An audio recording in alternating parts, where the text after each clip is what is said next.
What's going on, everybody? Chadwick.cervinski back with you here on the channel, doing all that helio testing and all that crazy fast maneuvers and stuff.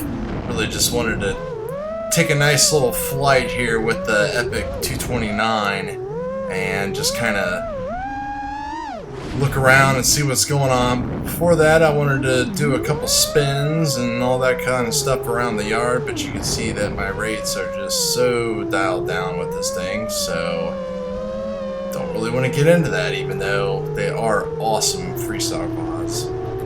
So it's a lot of rain here lately, a lot. Gonna mow the grass like 3 times a week almost just to try to keep up.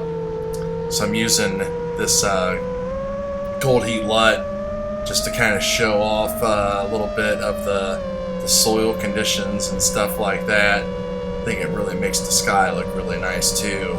So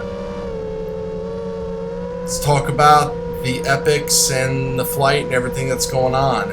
I recently upgraded my Furious to the 3.7 and I noticed that it does not work as good as it used to on the 3.6. I even tried rolling it back to the 3.6 and it doesn't work as good as it did.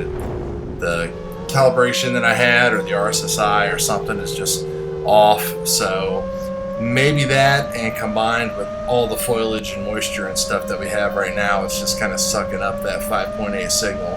So usually I can kind of keep going at a lower altitude out to probably where it's starting in this second ditch right here. Then I usually have to start gaining a little bit more altitude, but that's okay, no biggie. We want to get up there and kind of see what's going on today. Had to kind of be a little bit careful because there is some air traffic going on there around the area. I can hear them, but you know, just look at the lines that Epic just takes. I mean, it just holds lines. Granted, this is just a regular tune that's provided by multi-copter builders, and I tweaked it just a little bit. I am interested in running this through a plasma tree and getting it and seeing what I could actually do with it, even though I don't think all of the black box and plasma trees and stuff like that will probably be set up for the kind of flying that I do with this. And you know, the video looks great, it feels great, so if it isn't broke, don't fix it. So you can see all the water back there, and I think this is one of the first couple times I've actually flown back here this year and seen all of this green stuff going on back here. It seems like it was just fall yesterday and winter, and I was back there trying to take some video of the icy lake and everything. These farmers here are a little bit behind. Most of the people have their crops in, and by the look of the rain, they are going to be even more behind, which is a shame, but they always seem to pull through somehow. So again, just kind of flying along here, taking a look at everything. I really wanted to I hate bothering the neighbors, and I don't want to be that guy, but this pond, I mean, look at that reflection. It doesn't even look that good right here with this LUT, but the pond just looks so cool with all those pine trees in the background.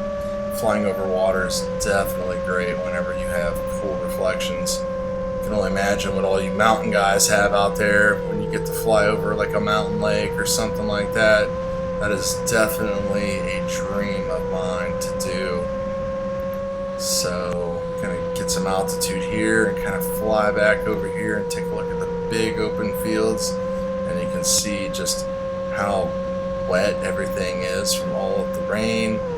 Looks like that pond is pretty much where it needs to be. It doesn't really seem like it's low or anything like that. Must be a big hump back in there though, because that's like total water and drainage right there. I'm gonna try to fly back there and take a look at that.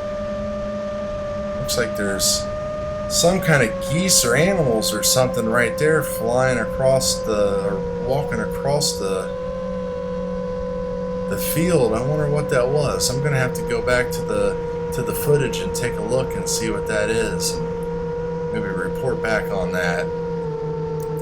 just doing the usual flying down this ditch here. You can see just how muddy and everything is. It'd be an awful shame to put a shiny red epic into the water back here, that's for sure. Maybe we'll be able to see what's coming up here. What were those things? That's the thing about flying long range, is you just never know what you're gonna run into. Oh, I turned a little too fast. I think they were a little further back. Oh well, no big deal. We will catch them next time. So I'm gonna let the flight play out, guys. Thanks for watching. Thanks for all the support and everything. And I hope you found this video just as relaxing as I did, even though I was shaking the whole time making this video, because I haven't flown really out of this yard a whole lot the past like couple weeks flying the Helio. So anyway, talk to you guys later.